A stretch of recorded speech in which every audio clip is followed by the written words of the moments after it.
Hello everyone, welcome back to learn with Mansi. All India bar exam के हमारी previous year question series में हम currently पढ़ रहे हैं labour law. This is a 3 part series. Part 1 already channel पे है। आई होप आप देख के आए हो। नहीं देखा है तो पहले उससे देखो, क्योंकि बहुत से क्वेश्चन रिपीट होते हैं। This is part 2। इसके बाद एक पार्ट 3 आएगा, जिसे बिल्कुल भी मत मिस करना। उसमें लेटेस्ट ईयर के क्वेश्चन कवर होंगे एंड जितने भी केस लॉ रिलेटेड क्वेश्चन आए लेबर लॉ से, वो सारे उस एक लेक्चर में ही होंगे। आप सब बोलते रहते हो केस लॉ के लिए सेपरेट लेक्चर बना दो, थोड़ी सी टाइम की कमी है। So what I have done is labour law के जितने भी केस लॉ के क्वेश्चंस आए थे ओवर द इयर्स, सबको एक ही लेक्चर में कवर किया है with the questions of 2024 and 23। ठीक है, ताकि आपको वो एक जगह मिल जाए। So don't miss out on part 3 also.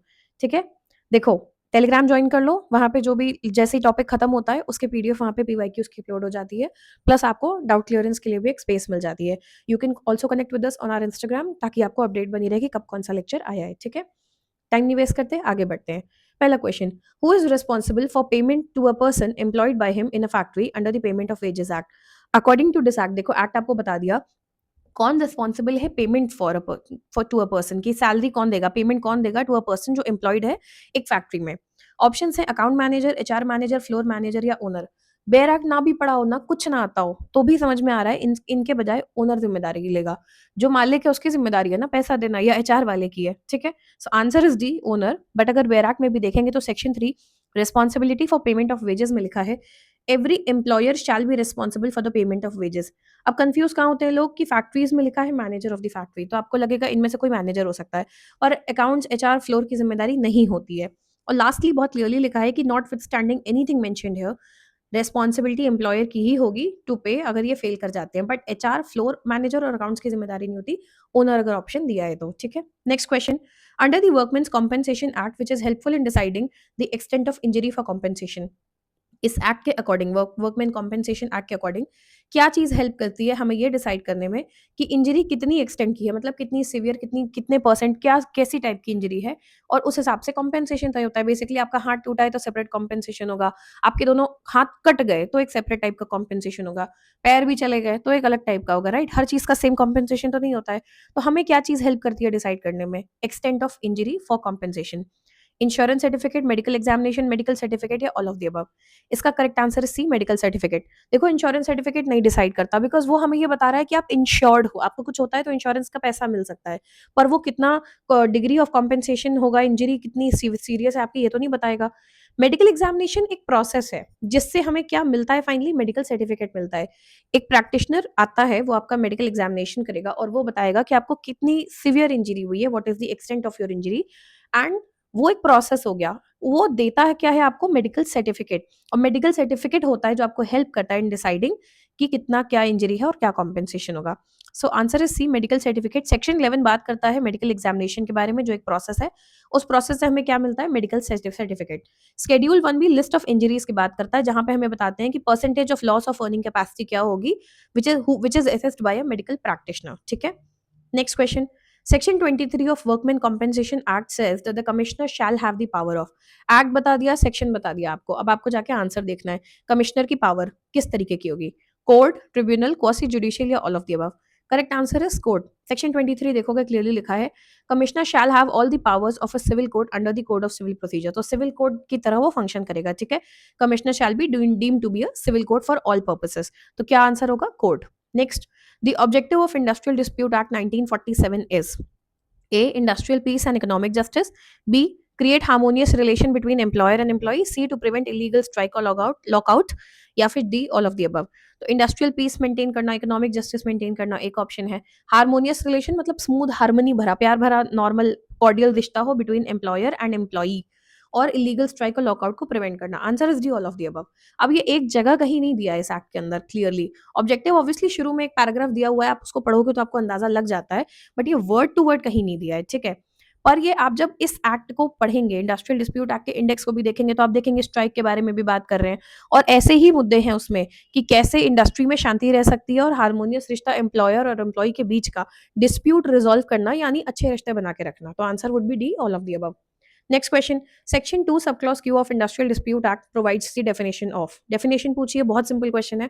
2 के क्यू में किसकी बात की गई है, लॉकआउट, ले ऑफ, स्ट्राइक या हड़ताल? करेक्ट आंसर है सी, स्ट्राइक। सेक्शन 2 का क्यू देखेंगे, स्ट्राइक की डेफिनेशन दी हुई है यहाँ।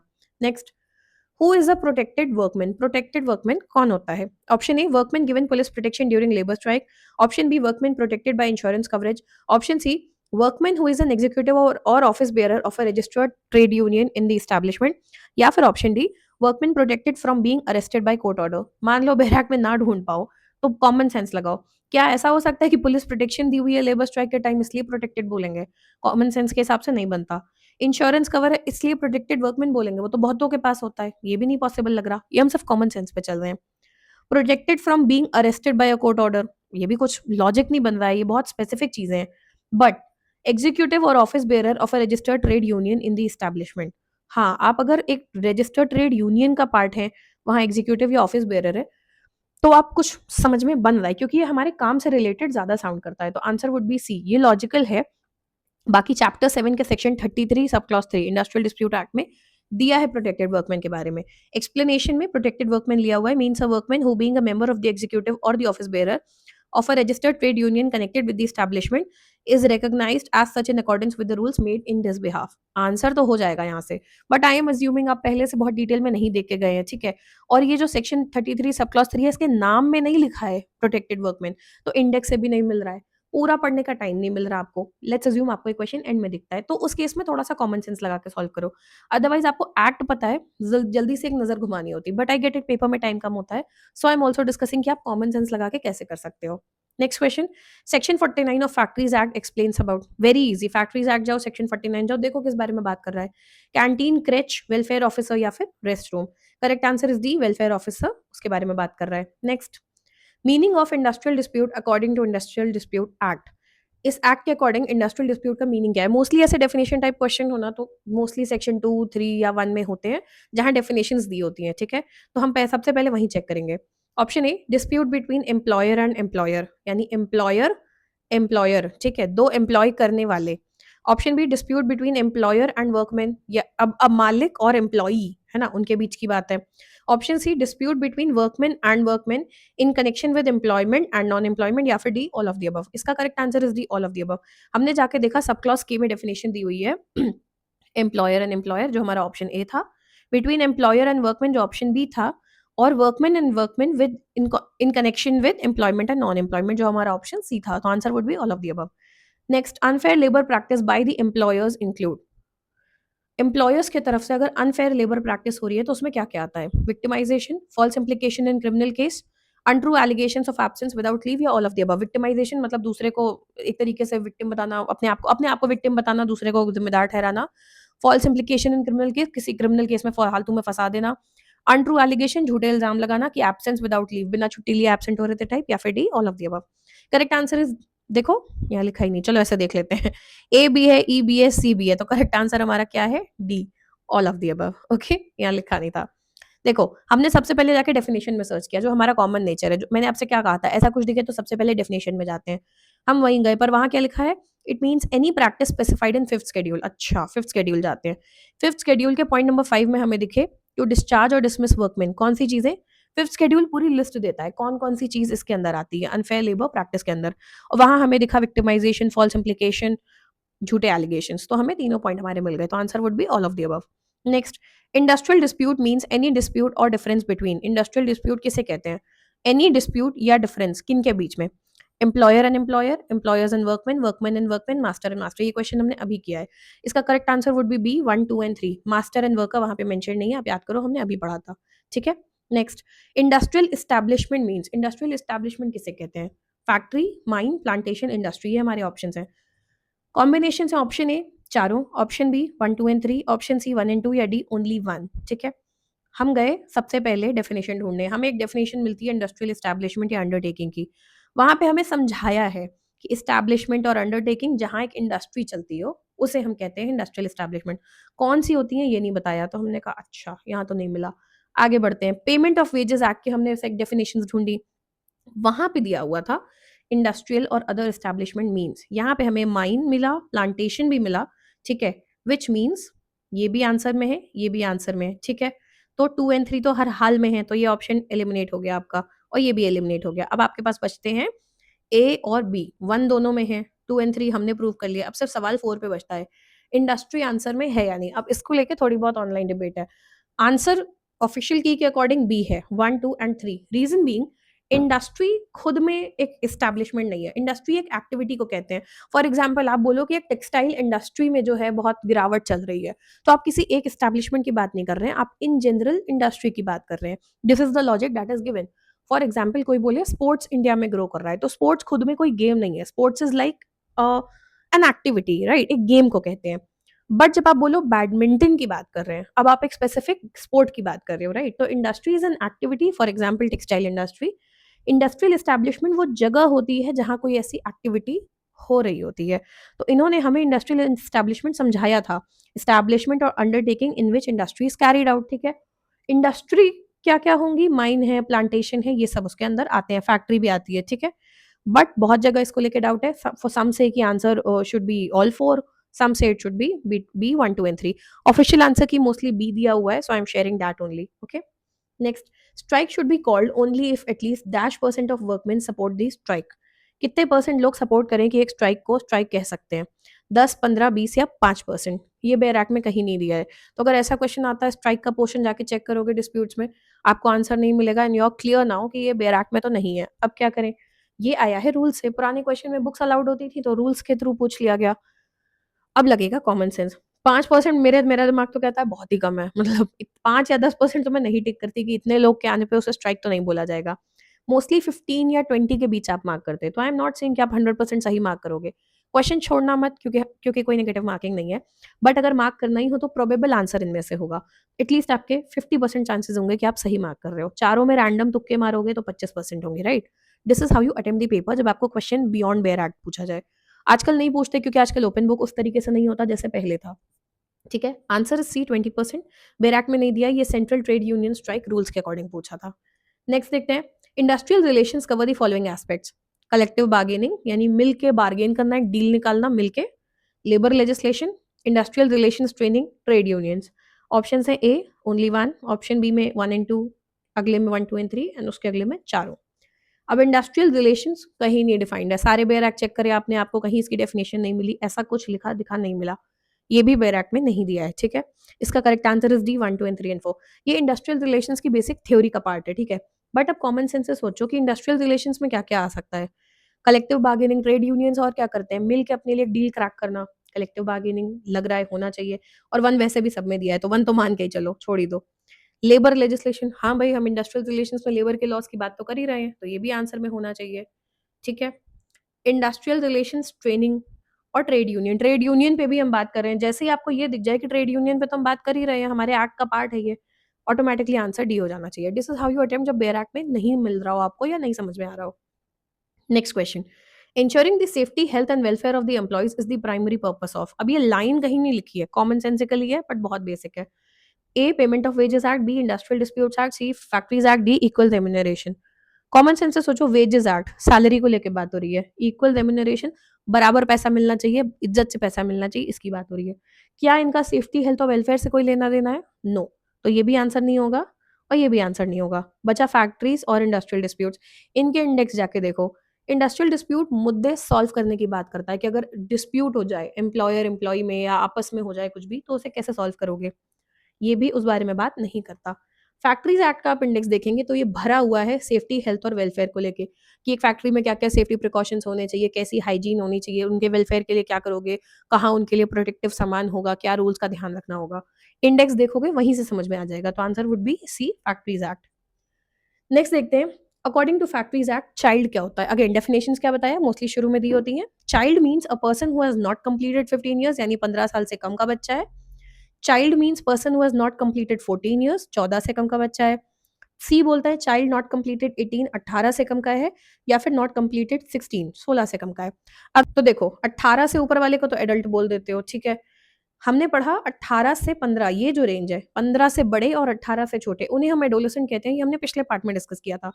अगर आपने वो क्वेश्चन लगाया हो तो आप इसमें क्या सोचोगे, 18 से छोटे में सब कोई चाइल्ड तो होते नहीं, 16 से छोटे में भी सब कोई चाइल्ड नहीं होता। सवाल क्या फंसा, 15 से छोटा या 14 से छोटा, इन दोनों में से कोई एक। दिस इज व्हेन ये क्वेश्चन मान लो आखिरी मिनट में दिख रहा हो आपको एग्जाम में, तो कम से कम सोच के आंसर मार्क करो, ठीक है। और हमने पिछले क्वेश्चन में पढ़ा 15 से 18, तो अब जो अगला टॉपिक होना चाहिए वो 15 से कम के बच्चे का भी तो डिस्कस करोगे ना। तो ये मैं लॉजिक समझा रही हूँ, जबकि ये दिया है बेरैक में। आंसर वुड बी ए 15 से छोटे। बेरैक में देखो इंटरप्रिटेशन जो दिया है जो सेक्शन 2 में, एडल्ट कौन होते हैं, 18 से ऊपर वाले, जिनकी भी उम्र 18 से ऊपर की है, जो 18 पूरा कर चुके हैं वो सब एडल्ट होते हैं। 15 to 18 होते हैं एडोलेसेंट, 15 साल पूरे कर चुके हैं 18 से, लेकिन अभी छोटे हैं, इस 3 साल के ब्रैकेट को हम क्या बोलते हैं, एडोलेसेंट। और बिलो 15, 15 साल के पूरे नहीं हुए हैं, छोटे हैं, उन्हें हम क्या बोलते हैं, चाइल्ड। तो चाइल्ड, एडोलेसेंट एंड एडल्ट, ये तीन एक ऑर्डर में आते हैं, ठीक है। 15 तक, 15 से 18 तक and above 18, okay. Next, a workman aggrieved by the order of dismissal discharge may directly make an application to the labor court or tribunal for adjudication of the dispute, and the court tribunal is empowered to adjudicate such dispute after reference to it by an appropriate government. Simple सी एक बात कही है कि एक workman अगर aggrieved है कोई भी डिसमिसल या डिस्चार्ज के ऑर्डर को लेके, तो वो डायरेक्टली लेबर कोर्ट में एक एप्लीकेशन दे सकता है या ट्रिब्यूनल में, ठीक है, कि एडजुकेट करिए इस मामले पे, जस्टिस दीजिए। एंड द कोर्ट और tribunal is empowered to adjudicate after reference to it by appropriate government. हमने सेम लाइन डिस्कस की थी पार्ट 1 में, अगर वो याद होगी तो इसका आंसर पता होगा कि कहाँ जाके मिलेगा। Option A, dismissal discharge and retrenchment exclusively. Option B, dismissal discharge retrenchment और otherwise termination of service. Option C, change transfer implicitly exclusively. Option D, dismissal and retrenchment exclusively. Correct answer is B, discharge, dismissal, retrenchment और otherwise termination of service. 2A में हमने पढ़ा था dismissal etcetera of an individual workman to be deemed to be an industrial dispute, ये हमने part 1 में किया था, इस पे क्वेश्चन आया था लास्ट टाइम। अब इन्हीं में देखो क्या लिखा है, where an employer discharges, dismisses, retrenches और otherwise terminates the service, exactly सारी चीजें, ठीक है। तो उसमें जो है लेबर कोर्ट या ट्रिब्यूनल के पास जा सकता है और उनकी पावर होगी कि वो इस पे एक्शन ले सकते हैं, ठीक है। तो ये चारों चीजों पे हो सकता है। ऊपर इन्होंने शॉर्ट में दिया था एग्रीव्ड बाय एन ऑर्डर, तो उसको डिटेल में पूछा कौन कौन सी चीजों पे कर सकते हैं, चारों पे, ठीक है। तो answer would be B. Next question, minimum amount of compensation payable under Employees Compensation Act 1923 in case of total permanent disablement of a railway servant due to accident is 80,000, 90,000, 1,20,000 या 1,40,000। बेयर एक्ट में जाएंगे, answer is D 1,40,000, section 4(1)(b), ठीक है। Employees compensation act में जाओगे, section 4(1)(b) में clearly दिया है, where permanent total disablement results from injury. Amount क्या दिया है, 1,40,000। हो सकता है आपको ओल्ड आंसर कीज में आंसर 1,20,000 दिखे, क्योंकि अमाउंट पहले 1,20,000 था, अब बढ़ा के 1,40,000 कर दिया है, ठीक है। आज से 4 साल बाद कोई एग्जाम दे रहा होगा, अगर ये अमाउंट बढ़ चुका होगा तो उस समय जो अमाउंट है वही आंसर होगा, ठीक है। देखो टाइम टू टाइम गवर्नमेंट ये अमाउंट चेंज करती है। Next, schedule 2 of employees compensation act किस बारे में बात करता है, वेरी इजी, एम्प्लॉइज कॉम्पेंसेशन खोलो, शेड्यूल 2 में जाओ, आंसर मिलेगा। Age factor for calculating the amount of compensation. B, list of person who are included in the definition of employee.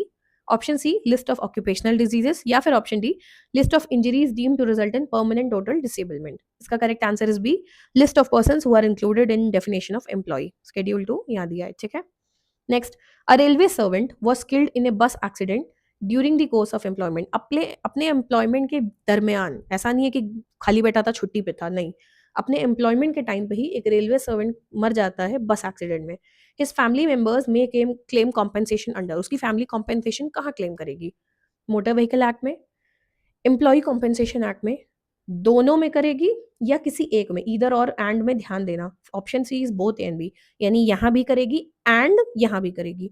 Option D कह रहे हैं या तो यहां करेंगे या फिर यहां करेंगे, दोनों में नहीं करेंगे। Correct answer is D, either A और बी।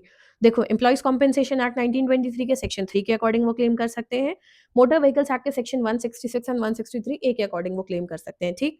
बट आप एक चीज के पैसे दो जगह से नहीं लोगे, ऐसा नहीं है कि आप इस एक्ट के थ्रू भी क्लेम करो और पैसा लो, बट आप एक चीज के पैसे दो जगह से नहीं लोगे। ऐसा नहीं है कि आपने इस एक्ट के थ्रू भी क्लेम करके पैसा लिया और दूसरे के भी, किसी एक से, you have to choose one forum, you can not claim for both, so either A और बी, ठीक है। Next question, minimum number of members required for registration of trade union, this is a repeat question, part 1 में किया था। 2, 3, 5 and 7, जल्दी से answer comment करो, ठीक है। Answer is 7, mode of registration section 4 clearly दिया है, 7 लोग कम से कम होने चाहिए। So we are done with part 2 here. इसका एक पार्ट 3 और आएगा जिसमें हम सारे केस लॉस के क्वेश्चंस जो भी लेबर लॉ से रिलेटेड आए हैं पिछले 10 साल में वो कवर करेंगे, प्लस लेटेस्ट ईयर के क्वेश्चन जो 2024 एंड 2023 में आए थे वो कवर करेंगे, ठीक है? So stay tuned, keep watching, do like, share and subscribe. कोई भी डाउट हो कमेंट करके पूछना और पिन्ड कमेंट किसी भी लेक्चर का जरूर चेक करना for any errors. Okay, stay tuned, bye bye.